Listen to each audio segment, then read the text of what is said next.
O Trump é bom de blefe. Ele passou a vida inteira blefando e ganhando no mercado imobiliário. Só que os negócios de Estado são diferentes. É por isso que ele agora se enrasca com a China, que ameaçou dobrar a aposta com ele e retaliar ainda mais fortemente os produtos americanos na China. Enquanto isso, o nosso Lula aqui no Brasil partiu para Honduras. O que é que ele vai fazer lá? Há uma reunião da CELAC para dar resposta justamente ao Trump, ali englobando todos os países latino-americanos, à exceção dos Estados Unidos e do Canadá.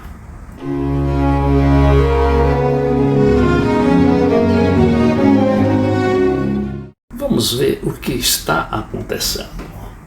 China responde a Trump, diz esse material da Folha de São Paulo, afirmando que Estados Unidos fazem chantagem e que vai lutar até o fim na escalada das tarifas.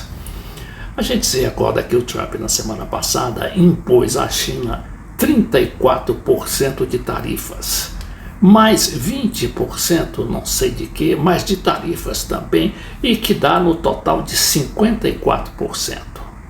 A China rejeitou essa chantagem e de imediato já impunha uma tarifa de 34% em todos os produtos americanos que chegassem àquele país asiático. E agora o Trump devolveu dizendo o seguinte: olha, se vocês impuserem essa tarifa, a gente vai impor mais 50%, que no total daria 104%, uma enormidade.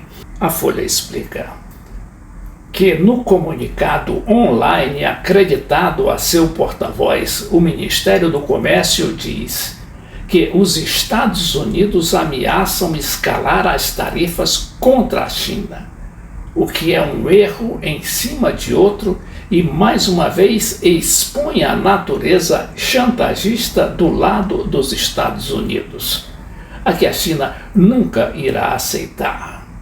Acrescenta que se o lado americano insistir em ir por esse caminho, a China irá acompanhá-lo até o fim. Se a nova escalada de Trump for implementada, Pequim tomará novas contramedidas para proteger seus direitos e interesses.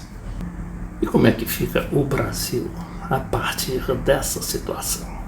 O Lula já havia concertado uma reunião de todos os países latino-americanos, à exceção dos Estados Unidos e do Canadá, que estão agrupados ali na CELAC, que é a comunidade de estados latino-americanos e caribenhos, fundado pelo próprio Lula desde o seu primeiro mandato e quando Hugo Chávez era vivo, os dois ali juntamente com os Kirchner na Argentina e o Correa lá no Equador, decidiram construir essa comunidade para se defender principalmente da OEA, que é controlada pelos Estados Unidos. Então a CELAC volta a se reunir depois de muito tempo ali, mais ou menos paralisada pelas pressões americanas. Esse material aqui do Globo explica bem o que o Lula vai fazer lá.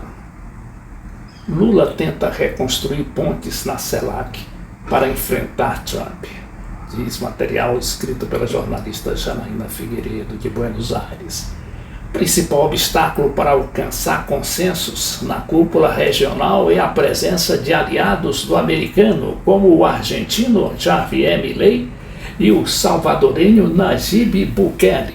Tem mais ainda o Paraguai, que está sempre do lado dos Estados Unidos. Mas antes, o Lula já tinha se reunido com esses presidentes aqui. Quem são eles? É o Gustavo Petro, da Colômbia, a Cláudia Sheinbaum, do México, e o Gabriel Boric, do Chile. Nessa reunião que aconteceu há mais ou menos um mês na posse do novo presidente do Uruguai, eles haviam elaborado uma estratégia para se defender justamente dessas ameaças do Trump. E aí o material começa sem mencionar Donald Trump e os desafios que suas primeiras medidas apresentam. O presidente Lula fará um discurso na cúpula da Comunidade de Estados Latino-Americanos e Caribenhos nesta quarta-feira em Honduras, buscando reverter o delicado estado de fragmentação que exibe hoje a América Latina. Segundo fontes oficiais brasileiras, Lula fará um diagnóstico do momento atual e também uma convocação.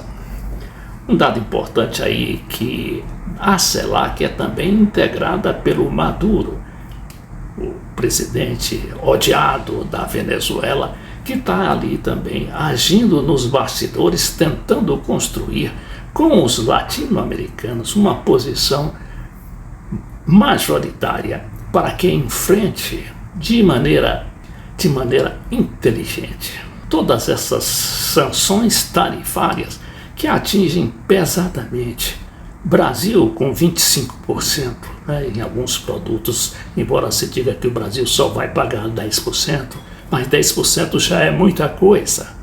O Lula está evitando falar diretamente sobre o assunto, mas nesta manhã declarou que o Trump não pode ficar aí dando cavalo de pau em todo mundo.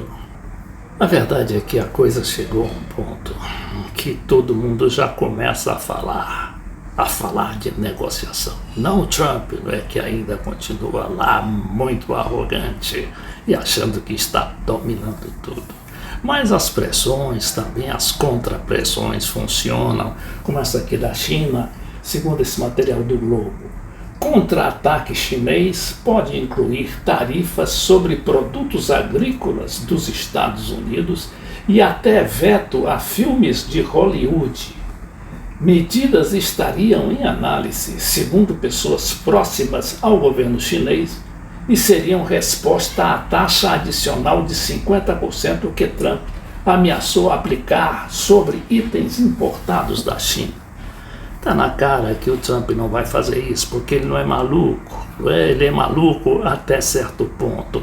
E já se fala que o presidente da Rússia, que não foi atingido pelas tarifas do Trump, estaria trabalhando ali nos bastidores para promover um tipo de negociação, uma saída política para a questão. Estaria trabalhando Putin diretamente com Trump, com quem ele tem acesso direto, e igualmente com o Xi Jinping, que é o presidente da China, e que também Trump teria um canal direto. Vejam como é que são as coisas em política, né? Ninguém dá murro em ponta de faca. De qualquer maneira, é importante a gente conhecer bem o espírito chinês, né?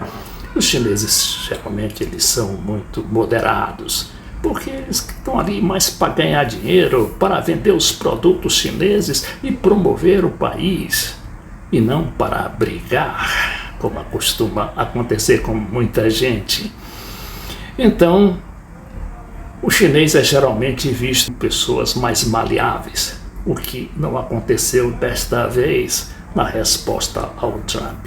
Eu peguei aqui uma entrevista da professora Kelly Ferreira, especialista em assuntos de geopolítica.